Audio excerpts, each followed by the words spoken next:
Welcome to my coffee channel. I am Thomas, and today I am going to show you how to make a iced vanilla latte cafe coffee shop style. Very easy recipe. Does require an espresso machine. Let's get started. So we need 8 ounces a tall glass, 8 ounces of ice or 1 cup.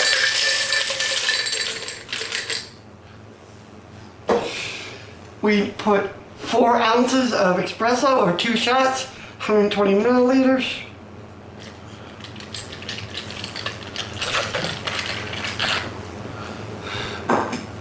Eight ounces of milk. We might not make it here. There we go, just barely.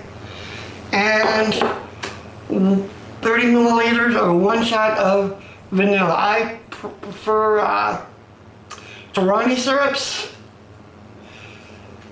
And give it a little swirl.